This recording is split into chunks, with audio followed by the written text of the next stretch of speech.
అనంతపురంలో కూటమి మహిళా నేతలు ఆందోళనకు దిగారు. వైసీపీ మాజీ మంత్రి అమర్నాథ్ రెడ్డి చేసిన వ్యాఖ్యలకు నిరసనగా ధర్నా చేపట్టారు. హోంమంత్రి అనిత మేకప్ కట్టు బొట్టుపై అమర్నాథ్ చేసిన వ్యాఖ్యలపై ఆగ్రహం వ్యక్తం చేశారు. అమర్నాథ్ చిత్రపటానికి కోడిగుడ్లు, టమోటాలు విసిరి కొట్టారు. ఒక బాధ్యతాయుతమైన రాష్ట్ర మహిళా హోంమంత్రి పట్ల ఇంత హేళనంగా మాట్లాడటం దుర్మార్గమని మహిళలు మండిపడ్డారు.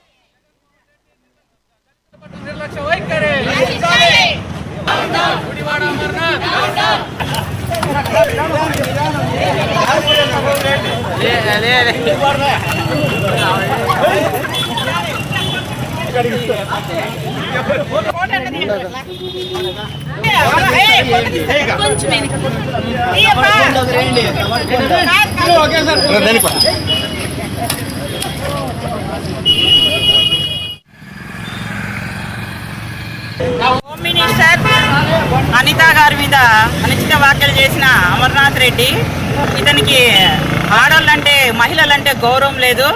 అసలు వైసీపీ పార్టీకే మహిళలంటే గౌరవం లేదు. ఈయన ఏం వ్యాఖ్యలు చేస్తున్నాడు అనిత గారి మీద? మేకప్ చేసుకుంది. మీరు ఏదైనా అభివృద్ధి చేయకపోతే ఫలానా అభివృద్ధి చేయలేదు, ఫలానా పని చేయలేదని చెప్పి వ్యాఖ్యలు చేస్తే కన్నా బాగుంటుంది. కానీ అభివృద్ధి పని ఇటు పెట్టి మీకు మేకప్ల గురించి ఎందుకు? మేకప్ల గురించి మాట్లాడతారు. ఆడవాళ్ళ గురించి లిప్స్టిక్ వేసుకుంది, అదేసుకుంది అని చెప్పేసి వాటిలో మాట్లాడొచ్చిన ఆడవాళ్ళ గురించి.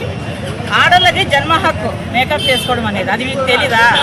మేకప్ చేసుకుని మేకప్ గురించి మాట్లాడే వాళ్ళు మీరు నాయకులా? మీది అసలు మీది ఒక పార్టీనా? మేకప్ గురించి మాట్లాడే వాళ్ళు మీరు అభివృద్ధి గురించి మాట్లాడుకోకుండా మేకప్ గురించి మాట్లాడతారంటే మీరు ఎంత దరిద్రం నా కొడుకులో అర్థమైపోయింది. రాష్ట్రంలో మిమ్మల్ని ఇంకా పక్కకు దొబ్బేసి మిమ్మల్ని మీ పార్టీని నాశనం చేసి పెట్టి వెనుకకు దొబ్బేసినా కూడా ప్రజలు మీకు ఇంకా బుద్ధి రాలేదు. మహిళల మీద ఇట్లా వాక్యదాన్ని చేస్తున్నారు.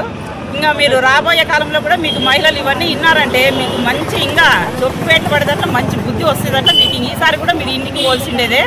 మీకు ఇంకా వచ్చిండే 11 సీట్లు కూడా రాకున్నట్టు పోతాయి. ఈసారి మహిళల మీద ఇట్లాంటి వ్యాఖ్యలు చేస్తున్నారు కాబట్టి బుద్ధి లేని అమర్నాథ్ రెడ్డి, ఇంక నుంచైనా బుద్ధి తెచ్చుకో. మహిళల మీద ఎప్పుడే కానీ అట్లా చేయొద్దు. మీ ఇంట్లో కూడా ఆడవాళ్ళు ఉంటారు కదా, తెలుసుకో. కొంచెం మహిళలు అంటే గౌరవం ఇచ్చే నేర్చుకోండి. హోమ్ మినిస్టర్ అనిత గారు